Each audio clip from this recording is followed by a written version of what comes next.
अपने ही स्वरूप के अनुसार परमेश्वर ने उसको उत्पन्न किया, नर और नारी करके उसने मनुष्य की सृष्टि की। ठीक है, परमेश्वर ने कैसे उत्पत्ति की मनुष्य की? पहले नर को उत्पन्न किया, उसके बाद नारी उत्पन्न की। तो हमारी लाइफ में आज मेरी बहनों, आज मैं आपसे एक बात करना चाहती हूँ। सबसे पहले सारी बहनों से ही मैं बात करना चाहती हूँ, किसी को मैं टारगेट नहीं करूँगी, है ना। कोई भी अपने जीवन के ऊपर इस बात को ना गंभीर से लें। सभी आप मेरी बहनें हो, ठीक है, मुझसे बड़े हो मुझसे छोटे हो, सब लोग है ना। जो अनमैरिड है मैं उनसे भी बात कर रही हूँ और जो मैरिड है उनसे भी मैं बात कर रही हूँ। ठीक है, तो सर्वप्रथम परमेश्वर ने सबसे पहले किसकी उत्पत्ति की? नर, और उसके बाद में नारी। तो सबसे पहले शादी होने के बाद में हमारे लिए लाइफ में सबसे प्रथम स्थान किसका होता है? हमारे पति।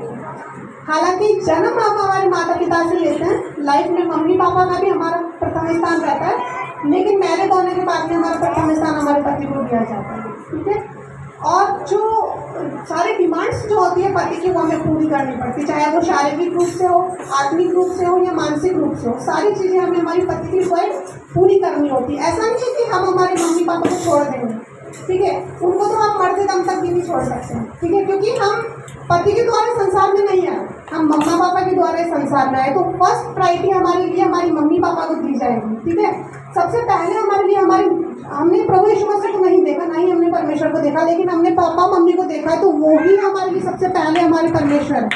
ठीक है रौनक बेटा, जितने भी अनमैरिड बच्चे हैं मैं उनके लिए कह रही हूँ। सबसे पहले आपको, अभी जो अनमैरिड है सबसे, और मैरिड है वो भी, है ना, सबसे पहले हमारा जीवन में क्या करते हुए रहता है? हमारे माता और पिता का आदर और सम्मान करना। अगर वो उनको हमारी ज़रूरत है, उनको हमारी नीड है, तो हमें हर वक्त उनकी मतलब वो बीमार है किसी भी कंडीशन में, अगर उनको हमारी ज़रूरत है तो हमें उस वक्त उनके साथ होना है। ऐसा नहीं है कि शादी होने के बाद हमें उन्हें छोड़ देना। ठीक है, हमें हमेशा मम्मी पापा के साथ रहना है, क्योंकि हमारे लिए हमारे परमेश्वर सबसे पहले होंगे, क्योंकि उन्हें हमने स्वरूप में देखा है, उनको हम टच कर सकते हैं, छू सकते हैं उनको। ठीक है, फिर मैरिड होने के बाद में प्रथम स्थान हमारे लिए किसका आता है? हमारे पति का आता है।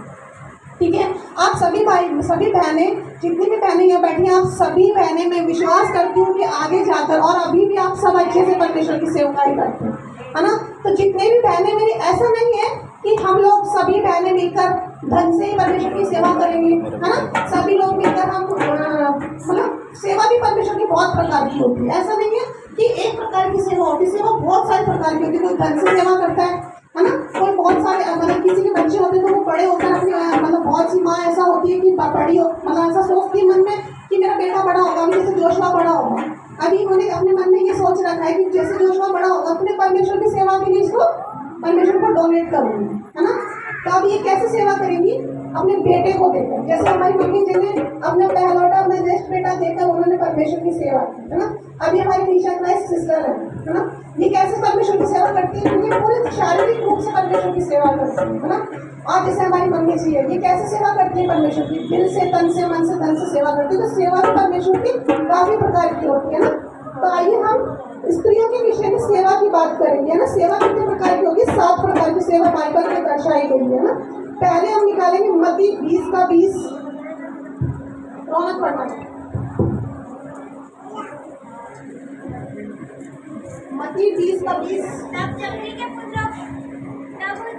पुत्रों की माता ने अपने पुत्रों के साथ यीशु के पास आकर प्रणाम किया और उससे कुछ मांगने लगी। उसने कहा, तू क्या चाहती है? जो उसने बोली, यह वचन दे कि मेरे ये दोनों पुत्र तेरे राज्य के एक और तेरे दाहिने और तेरे बाएं बैठे। देखिए वो परमेश्वर से क्या कह रही है कि दाहिने और बाएं जाकर परमेश्वर दोनों बेटे तेरे दाहिने और दाहिने जाकर बैठे। तो हमें क्या करना है? जैसे जब हमारे बच्चे बड़े होते हैं तो बहुत सारे लोग क्या करते हैं, वो विदेश भेज देते हैं, है ना। वो परमेश्वर की सेवा नहीं कराना चाहते, वो उनको धन कमाने के लालच में उनको विदेश भेज देते हैं, है ना। लेकिन हमें क्या करना है? हमें तन से, मन से और धन से, किसी भी कैटेगरी से हम परमेश्वर की सेवा कर सकते हैं। ठीक है।